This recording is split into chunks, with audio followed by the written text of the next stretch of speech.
Wow, napaka-fresh ng aking mga gulay dyan. Ayan, shout out sa aking mga kaibigan at mga friends na laging sumusubaybay sa aking mga vlog. Ayan, naway lagi tayong gabayan ng mahal na Diyos sa ating araw-araw na gawain. Ayan. Andito tayo ngayon ulit sa aking rooftop garden. Ipapakita ko sa inyo yung aking napakalusog at napaka sarap na gulay para sa akin. Ito po yung saluyot. Ayan, ang aking saluyot.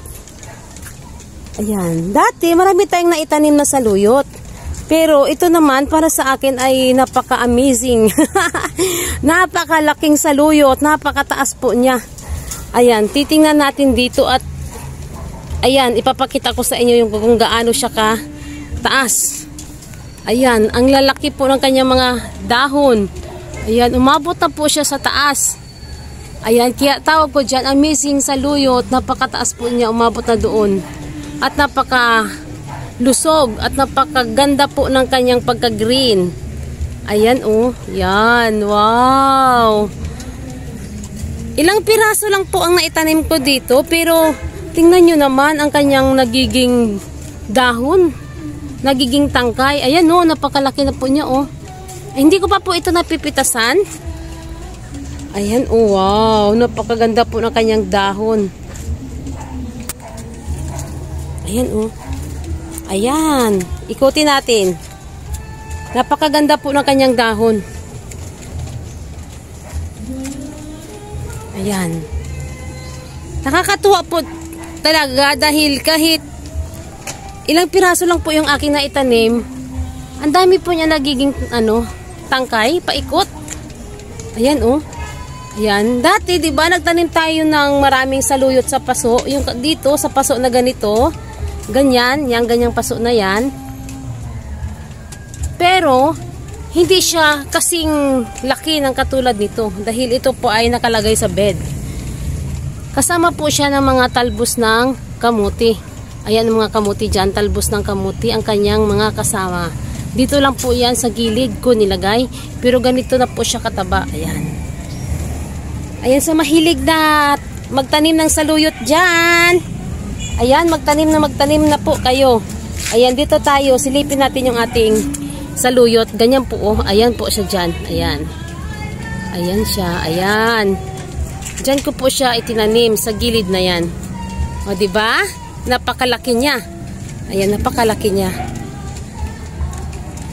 Okay, at mamimitas tayo dyan ng saluyot.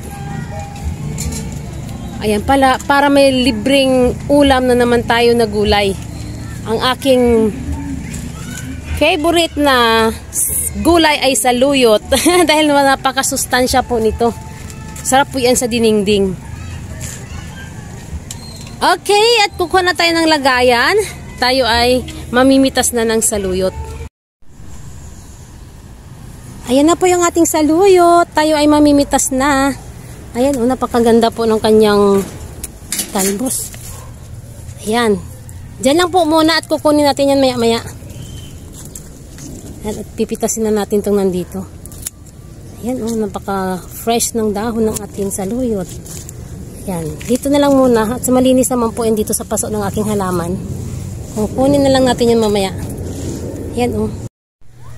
Ayan na po yung ating saluyot na napitas. Oh, wow. Fresh na fresh. Ayan, ang dami. Ayan, tara na at magluluto na tayo ng ating ulamin ngayon na puso ng saging na may saluyot. 2,000 years later. Ayan. Okay, at dito na tayo ulit sa aking kusina. Ayan na yung ating puso ng saging na ating gagataan. At nandito na yung ating saluyot na pagka-fresh. Ayan, iba talaga pag may sarili tayong tanim dahil mamimitas na lang tayo, hindi na tayo bibili. Ang aking okra, isa lang po ang aking napitas dahil bagong tanim po yung mga okra ko. Mayroon akong nadaanan na isang bunga lang. Kinuha ko na kasi baka mamaya pag tumigas yan, hindi na natin makakain. Yung aking pansahog ay ang puting dilis. Ayan, ang ating puting dilis. Yan po ay masarap po siyang isahog sa ating ginataang puso ng saging. Okay, ayan. Ayan na tayo yung maghihimay na nito. I-slice na natin yung ating puso ng saging. Napakasarap po nito pag ito yung maluluto na. Dahil magagata tayo niyan. Ayan, at babalik tayo mamaya pag tayo ay magluluto na. Okay, ayun na po yung ating puso ng saging. Ginisa po natin siya. Ayan.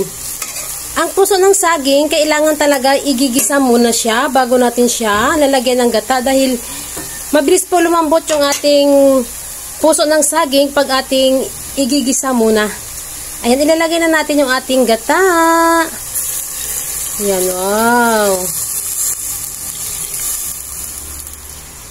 Ayan, ang ating gata.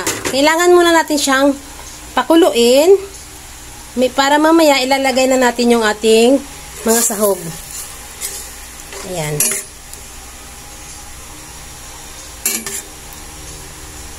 Ayan, at takpan muna natin.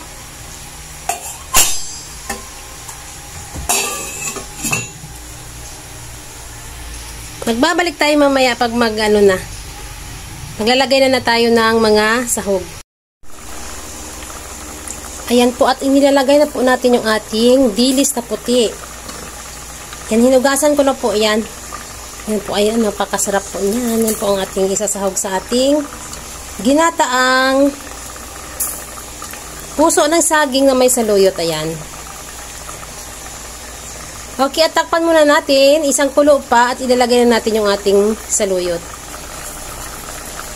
Ayan, nagkulo na. Ilalagay na natin yung ating unang okra. Ayan ang ating okra. Konti lang po yung ating okra. Isa lang kasi isa lang po yung bunga ko doon. Ayan. At isusunod na natin yung ating ang ating saluyot. Yung saluyot natin, ayan, pinag-slice ko na ng medyo maliliit. Para, yan po ang maganda sa puso ng saging. Ayan. Ang dami. Wow. Fresh na fresh yan. Ayan.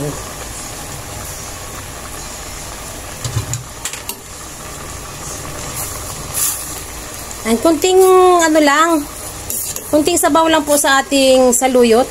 Ay sa ating niluluto kasi yan po ang masarap na luto ko dyan. Yung kunting sabaw lang. Yung parang lalapot lang siya. Ayan, wow.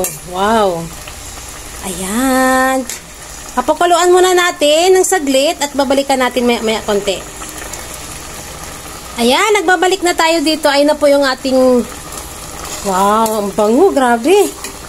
Ayan, sinong gustong sumubok ng ganitong luto? Napakasarap po niyan. Grabe, oh. Wow. Sa mga mahilig lang sa saluyot, ha? Sa mga ayaw, sige lang po. Kung ayaw nyong magluto ng saluyot, okay lang po. Pwede po lang puso ng saging na lang. Ayan, at ang bango-bango na, oh. Ah, wow. Ayan po ang gustong-gusto ko ng luto ng ng puso ng saging na may saluyot. Grabe, sabay mayroon tayong ipipritong tuyo. Yan ang partner. Ayan, okay. At luto na po yung ating puso ng saging. Ayan, thank you sa inyong panunood sa aking mga vlog.